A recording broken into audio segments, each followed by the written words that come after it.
धनतेरस निवेश के लिहाज से बेहद शुभ माने जाते हैं। परंपरागत तौर पर लोग आज के दिन निवेश करते हैं। जो साल भर भी निवेश नहीं करते वो भी इस दिन कुछ ना कुछ खरीदारी जरूर करते हैं। लेकिन बात जब निवेश की हो तो सोने और चांदी पर निवेशकों का जोर खास होता है।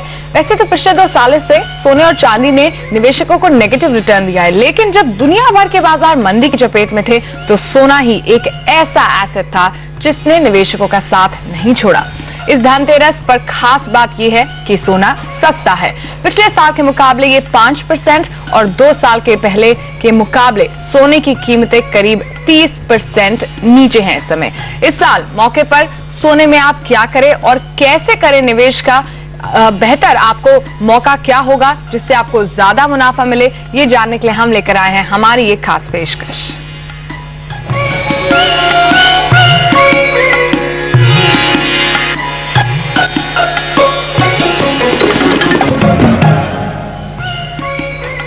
नमस्कार, मैं हूं इशलीन कौर और हमारी इस खास पेशकश में हमारे साथ हमारे खास मेहमान भी जुड़ चुके हैं। निर्मल बैंक कमोडिटीज के कुणाल शाह, एनसीडीएक्स के सीनियर वाइस प्रेसिडेंट विवेक जलान, पोपली ग्रुप के डायरेक्टर राजीव पोपली और रेलिगेस सिक्योरिटीज की सुगंधा सचदेव। आप सभी का बहुत स्वागत है हमारी इस खास पेशकश में और धनतेरस और दिवाली की आप सभी को बहुत बहुत शुभकामनाएं। राजीव जी, मेरा सबसे पहला सवाल आपसे है। पिछले 1 साल से अगर आप देखें डिमांड में बहुत ज्यादा कमी आई है। इस बार सोना सस्ता मिल रहा है लोगों को, क्या उम्मीद लगा रहे हैं आप? क्या डिमांड बढ़ी है? हम काफी ऑप्टिमिस्टिक है सीजन के लिए। Dussehra was a hint for us and इससे हमें डिमांड की अंदाजा लग जाती थी और आगे जाते हम धनतेरस के लिए काफी अपेक्षित है इसी बारे में। डिमांड काफी बढ़ चुकी है पहले से एंड जिसने परचेज पोस्टपोन किया था वो अब कंफर्म करते जा रहे हैं। ओके, राजीव जी, लेकिन अगर आप देखें पिछले 2 साल से लगातार सोने की चमक फीकी पड़ रही है, क्योंकि आप देखिए प्रीमियम जो है वो बहुत सारे निवेशकों को समझ नहीं आता और उससे कीमतों में ट्रांसपेरेंसी को लेकर बहुत सवाल उठे हैं। क्या आपको लग रहा है कि ये एक मेन वजह है डिमांड में कमी आने की और अब लोग सिर्फ सोना तभी खरीदते हैं जब फेस्टिवल आता है कोई, तब उनको लगता है बस शुभ निवेश के लिए कुछ खरीदारी कर लें? ये बात अब दिवाली के लिए सच नहीं होगी। प्रीमियम्स काफी हाई थे बिकॉज इंपोर्ट काफी रिस्ट्रिक्टेड हो चुका था and because of regulated imports premiums in the market was very high. Internationally जो प्रीमियम $1 के अंदर चलती है, इंडिया में $100 प्रीमियम पर आउंस चल रही थी। एज ऑफ नाउ वो फैक्ट नहीं है। एज ऑफ नाउ हमारी प्राइसिंग काफी इंटरनेशनल से मार्केट से काफी सिमिलर है except for the duty component. तो प्राइसेस एट पार हो गई है। ये प्रीमियम की सिचुएशन अभी बिल्कुल नहीं है। Availability of gold is opened up comparatively. उस हिसाब से काफी सप्लाई एंड डिमांड सिचुएशन को कंप्लीट कर दिया जा चुका है। ओके, चलिए, लेकिन देखते हैं कि हमारे एक्सपर्ट क्या अग्री करते हैं इस बात से। कुणाल, मैं आपसे जानना चाहती हूँ कि चाहे आप एक्सचेंज का वॉल्यूम देख लीजिए, फिजिकल डिमांड, हर जगह हमने कमी ही देखी है। आपको क्या लग रहा है, वजह क्या है ये जो डिमांड में कमी आई है? क्या ट्रांसपेरेंसी को लेकर कुछ दिक्कत है? जी, जो डिमांड में गोल्ड की डिमांड में कमी आई है पिछले 1.5 साल में जो हमने देखा है, ग्लोबल इकोनॉमी जो रफ पैच से जा रही थी वहाँ पे एक अच्छा ग्रोथ दिखा। So investors have flown to risky assets जैसे इक्विटीज है और गोल्ड में इन्वेस्टमेंट वेस्ट में, इंडिया में, सभी जगह पे इन्वेस्टमेंट डिमांड गोल्ड की ड्रास्टिकली कम हो गई है। सेकंड रीज़न है कि इंडिया में अगर आप देखेंगे जैसे 1-1.5 साल में जो रिफॉर्म्स जो नई गवर्नमेंट आई उसके बाद भी जो ओवरऑल ऑप्टिमिज्म है that is on the real economy side. So the fear factor, जो फियर फैक्टर था इकोनॉमी में, जो फियर फैक्टर के कारण जो गोल्ड की डिमांड आती थी वो fear factor demand is absent. सबको लग रहा है कि आगे जाके economy will do better, so people are investing in real economy rather than in gold. So this is one of the main reason. पूरे वर्ल्ड वाइड 2007 से लेके 2012-13 तक जो गोल्ड में इन्वेस्टमेंट डिमांड आती थी that was because of fear of depression, कि because global economy में बहुत बड़ा रिसेशन फिर से आएगा, ये सब फियर के कारण बाइंग आ रही थी। Since last 1.5-2 years that fear is not there. People are confident about the growth of global economy and that's why हमने देखा है गोल्ड की इन्वेस्टमेंट डिमांड जो मेजर ड्राइवर थी गोल्ड के प्राइसेस के लिए that is fall significantly. Okay, तो रिस्कियर एसेट्स की तरफ मूव कर रहे हैं लोग, इसलिए आपको डिमांड में कमी दिख रही है। हमारे साथ विवेक जालान भी है। विवेक, मैं आपसे ये जानना चाहती हूँ कि जिस समय सरकार और आरबीआई सोने पर पूरी तरह से सख्ती लगा रहे थे, चारों ओर से हम देख रहे थे एक व्यू नेगेटिव बन रहा था सोने पर, उस समय एनसीडीएक्स ने एक काफी बोल्ड कदम उठाया और गोल्ड हेज शुरू किया। क्या प्लान था, आपने क्या समझा और अब तक आपको क्या हासिल हुआ है? Actually, NCDX has always been a pro-government kind of an organization. We always take the government initiatives in a very positive light. तो इसके लिए जब आरबीआई ने और गवर्नमेंट ने जब इस पर सोने पर रोक लगाया प्राइमरीली कैड की वजह से, तो उस समय हमने ये गोल्ड हेज लॉन्च किया। जो सबसे बड़ी बात इसमें ये है कि ये फिजिकल डिलीवरी से लिंक्ड नहीं है। इसमें निवेशक अपने गोल्ड में इन्वेस्ट कर सकता है, गोल्ड की तेजी या मंदी का व्यू ले सकता है, लेकिन उसको फिजिकल गोल्ड मतलब डिलीवर करना या उसको लेने की जरूरत नहीं है। तो इससे क्या हो जाता है, अभी प्राइमरीली प्रीवियसली अगर आप देखें तो एक्सचेंजेस पे गोल्ड कंपल्सरी डिलीवरी कॉन्ट्रैक्ट होने की वजह से बहुत सारी गोल्ड की जो तादाद है वो अपने मतलब फिजिकल मार्केट के अंदर आई थी। तो इसके लिए गोल्ड हेज के अंदर आप निवेशक इन्वेस्ट कर सकता है और अपने अगर उसको जैसे अगर मंदी करनी है तो वो शॉर्ट कर सकता है और तेजी करनी है तो आज वो कर सकता है, जो वो कंपल्सरी डिलीवरी कॉन्ट्रैक्ट जो अभी तक अवेलेबल थे उसमें नहीं कर सकता है। और मार्केट से काफी अच्छा रिस्पांस मिला है हमको। टिल डेट ऑलमोस्ट जिस दिन से शुरू किया है उस दिन से करीबन 21,000 करोड़ का काम हो चुका है गोल्ड हेज पे, मतलब टिल डेट सिर्फ अपने 160 दिनों में। सो that's a very positive move and ये सब चीजों में थोड़ा समय तो लगता है, तो दैट इज अवर बिल्कुल, लेकिन एक अच्छा रिस्पांस मिला है गोल्ड हेज को, वो एक अच्छी बात है। सुगंधा, आपसे मैं जानना चाहती हूँ कि अगर आप 2 साल का एक्सपीरियंस देखें, अगर किसी ने पिछले 2 साल में पैसा लगाया हो सोने में तो वो खुश नहीं होंगे क्योंकि नेगेटिव रिटर्न मिला है। ऑफ कोर्स इंडिया की अपनी इंडिविजुअल प्रॉब्लम्स थी, गोल्ड पॉलिसी को लेकर ज्यादा असर पड़ा था। अब आगे चलकर क्या आउटलुक आप सुझा रहे हैं गोल्ड पर? अगर हम पिछले 1 साल की बात करें तो it's all because of the global factors. हमने ग्लोबल इकोनॉमिक कंडीशंस को इम्प्रूव होते हुए देखा है, यूएस में काफी इकोनॉमिक रिकवरी आई है, so there has been lot of optimism. साथ ही साथ Fed has been trimming its bond buying program, that was a major reason because of which gold prices have been surging in last few years. अब in October, towards the end of this month, Fed is about to end its bond buying program, जिसकी वजह से gold के prices पे काफी negative pressure बना हुआ है। साथ ही साथ global equity indices have been surging to record highs, जिसका एक नेगेटिव इम्पैक्ट बना हुआ है गोल्ड के प्राइसेस पे। तो मुझे लगता है गोल्ड के प्राइसेस अभी भी they are not likely to lose their shield. अगर हम पिछले कुछ दिनों की भी बात करें तो ग्लोबल इकोनॉमिक कंडीशंस को लेकर वापस से काफी कंसर्न आए हैं, specially from Eurozone as well as from China, जिसकी वजह से इस गोल्ड में एक हमने रीबाउंड आते हुए देखा है। 1180 से 1200 डॉलर पर आउंस का लेवल मार्केट को एक स्ट्रॉन्ग कुशन प्रोवाइड कर रहा है। As long as this level is protected, मुझे लगता है लोअर लेवल्स पर अभी भी बाइंग इंटरेस्ट आना चाहिए मार्केट में। Plus physical demand has already picked up in India, specially because of the wedding and peak festival season also. So मुझे लगता है जब तक 25,000 लेवल पर 10 ग्राम का लेवल एनसीएक्स में प्रोटेक्टेड है, मार्केट में स्टैगर्ड लेवल में बाइंग करनी चाहिए लोअर लेवल्स पर अराउंड 26,000 टू 26,200। आने वाले अगर 2 सालों की बात करें तो एक एग्जैक्ट फिगर कोट करना it would be very difficult because all depend on the economic scenario. Plus US is also likely to hike its interest rate in early 2015, so it would all depend on the global economic conditions. But then अगर हम rupee factor की बात करें तो rupee has again steadily been declining, जिसकी वजह से अगर हम इंडियन मार्केट्स की बात करें तो हमें ओवरऑल एप्रिसिएशन देखने को मिल सकती है। अगर हम पिछले 30 से 40 सालों की हिस्ट्री भी देखते हैं इंडियन गोल्ड प्राइसेस की, तो मोर और less prices have been on a rising trend. तो आने वाले सालों में मुझे लगता है पॉजिटिव रिटर्न्स आने चाहिए गोल्ड के प्राइसेस में। अगर हम करंट लेवल्स पर भी इन्वेस्ट करते हैं तो 31,000 से 32,000 तक का लेवल हमें देखने को मिल सकता है अगले 2 सालों में। तो यहाँ पर सुगंधा काफी बुलिश साउंड कर रही हैं। जिस तरह सुगंधा ने कहा कि अप्रिसिएशन आपको आने वाले समय में दिखेगी, आने वाले सालों में। ऑफ कोर्स एक लॉन्गर टर्म टारगेट देना है आप पर टफ होगा, लेकिन क्योंकि ये शुभ मौका है सोने में निवेश करने का और हमारे सभी जानकार यही कह रहे हैं कि सोने में आपको एक शुभ मौके के तौर पर, शुभ इन्वेस्टमेंट के तौर से तो आप कर सकते हैं निवेश, लेकिन फिर निवेश का बेस्ट ऑप्शन क्या है ये हम आपको बताएंगे इस छोटे से ब्रेक के बाद।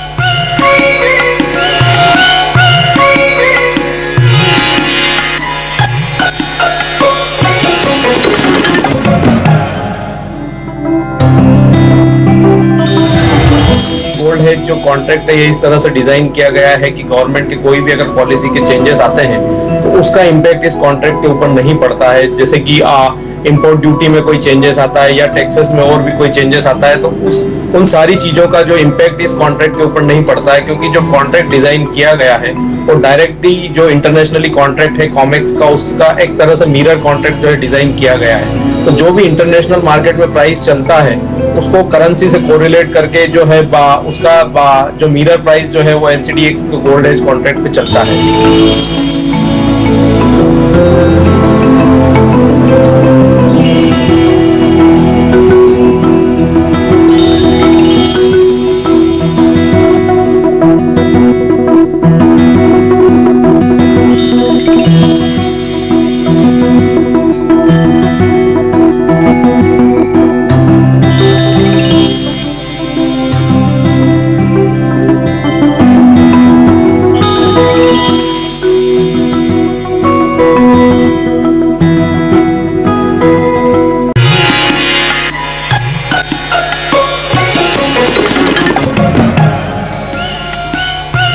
Welcome back. आप देख रहे हैं हमारी खास पेशकश, जहां हम आपको बता रहे हैं कि सोना और चांदी में अगर आप निवेश करना चाहते हैं तो आपके पास क्या ऑप्शंस है, क्या किन लेवल्स या किन फॉर्म में आपको खरीदारी करनी चाहिए। हमारे साथ सुगंधा सचदेव हैं।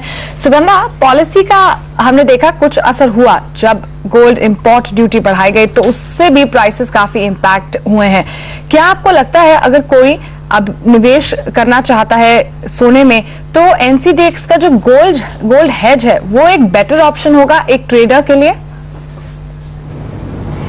I would not say it's a better option, but yes, it's equally competent option. अगर हम गोल्ड NCDX और गोल्ड NCDX की बात करते हैं, दोनों ही अच्छे ऑप्शंस हैं इन्वेस्ट करने के लिए। इनफैक्ट गोल्ड NCDX में हमें फिजिकल डिलीवरी की टेंशन नहीं है, plus there is no import duty component, so that's a very good option for investors to invest. Directly prices correlated है इंटरनेशनल मार्केट से, plus the currency component, so it's very easy to determine prices in Indian bourses. But अगर हम NCDX gold की बात करते हैं, definitely उसमें import duty component है, but still investors have been for long, अगर हम काफी समय से बात करें तो इन्वेस्टर्स का इंटरेस्ट इसमें काफी बना हुआ है। सो this is also very good option. और इसमें भी हमारे पास बहुत सारे वेरिएंट्स हैं। If you talk about the big gold 1 kg contract, we have 100 grams contract also, gold mini, gold petal, as well as gold Giri. So there are a lot of options for investors। अपने अपने risk appetite के accordingly investors invest कर सकते हैं। Obviously आपका जो risk appetite या time horizon है उस पर भी बहुत ज्यादा डिपेंड करता है। लेकिन मैं फिर से NCDX गोल्ड हेज पर ही आना चाहूंगी। विवेक जी, मेरा एक डाउट ये है कि गोल्ड हेज जो है वो एक नॉन डिलीवरी बेस्ड चीज है, ऐसे में इन्वेस्टर इसमें फिर किस तरह से आ सकेंगे? इसमें एक बहुत इंपॉर्टेंट चीज है कि आज आप निवेशक को एक्चुअली लॉन्ग और शॉर्ट या मतलब तेजी और मंदी करने का चांस इक्वल होना चाहिए। तो आज जो एग्जिस्टिंग कंपलसरी डिलीवरी कॉन्ट्रैक्ट जो लार्जली चल रहे हैं उसमें अगर इन्वेस्टर शॉर्ट चला जाए तो उसको डिलीवरी मतलब उसको जब एक्सचेंज पे लगानी होगी तो उसके लिए बहुत बड़ी डिफिकल्टी है। जैसे आपने अभी काफी सारे अपने पिछले 8 महीने से अगर आप सुन रहे हैं तो गोल्ड पे कॉल्स जो है वो शॉर्ट के हैं। तो आज अपने गोल्ड हेज में शॉर्ट करना बहुत आसान है क्योंकि ये कैश सेटल्ड है, फाइनेंशियली कैश सेटल हो जाता है। आपके पास अगर डिलीवरी मतलब आपके डिलीवरी देने की जरूरत नहीं है, कोई उसमें डिलीवरी की चिंता नहीं है। तो इवन 5 दिन पहले 7 दिन पहले अगर एक्सपायरी के अगर आपको शॉर्ट करना है तो आप कर सकते हैं, जो दूसरे कॉन्ट्रैक्ट्स में ये पॉसिबिलिटी नहीं है। और ये इंटेंशन मैचिंग कॉन्ट्रैक्ट है। वेरी सून आप अपने तेजी से मंदी, मंदी से तेजी आप कर सकते हैं। जो आज अपने अगर आप एंजल का कॉल देखें, निर्मल बैंक का कॉल देखें तो भाई आपको बहुत जल्दी स्विच करना है, which is possible in contract like gold hedge. बिल्कुल। और इस वॉलेटाइल माहौल में इनफैक्ट जिस तरह से विवेक जी ने कहा, एक कन्वीनियंट ऑप्शन हो जाता है फिर गोल्ड हेज में ट्रेड करना, क्योंकि प्राइसेस में अगर वॉलेटिलिटी आएगी तो आपको स्विच करना काफी आसान होगा। राजीव जी, आपसे अगर मैं कंज्यूमर बेस्ड सवाल एक लूं, इस बार सिक्के या ज्वेलरी कस्टमर्स किसमें ज्यादा खरीदारी कर रहे हैं? और जिस तरह से कीमतों में हमने पिछले कुछ ओवर द मंथ्स एक उतार चढ़ाव देखा है, ऐसे में क्या आपको ये भी लगता है कि हेजिंग फिर जरूरी हो जाता है और इसका ऑप्शन कहाँ देख रहे हैं आप? In India the gold jewellery consumption primarily जो होती है वो सेंटिमेंटल होती है, इमोशनल होती है और विथ रिलीजियस कॉन्टेक्स्ट होती है। ये 3 बहुत इंपॉर्टेंट कॉन्टेक्स्ट है for a jewellery buying scenario in India. तो प्राइमरीली पहले ज्वेलरी सेल होती है, जहाँ धनतेरस जैसे दिनों में, which is very important. Whether वो रिक्वायरमेंट बेस्ड है कि नहीं, it can be a light weight jewellery, या अगर वेडिंग परचेस है फ्यूचर के लिए, then also Dhanteras becomes an auspicious buy. तो ये प्राइमरली हमारी सेल पोटेंशियल एरियाज होती है फर्स्ट। सेकेंडली, जहाँ प्रोडक्ट डिटर्मिनेशन नहीं हो, वहाँ आप धनतेरस की वजह से गोल्ड कॉइन्स में इन्वेस्ट कर सकते हैं, लक्ष्मी कॉइन्स में इन्वेस्ट कर सकते हैं, एंड दीज आर एरियाज वे आप धनतेरस की वजह से पार्टिसिपेट करना चाहते हैं। तो ये दो बहुत इंपॉर्टेंट कॉन्टेक्ट्स है हमारे jewellery sale and coin sale prospects पे ऑन ऑस्पिशियस डेज देखे जाए तो। ओके, चलिए, तो यहाँ पर ये व्यू फिलहाल कंज्यूमर की डिमांड का आ रहा है। लेंगे इसी के साथ एक छोटा सा ब्रेक और आगे हम समझेंगे कि फिजिकल, वायदा और ETFs कहाँ है सोने में एक किफायती निवेश का मौका। हमारे सभी एक्सपर्ट्स बने रहेंगे।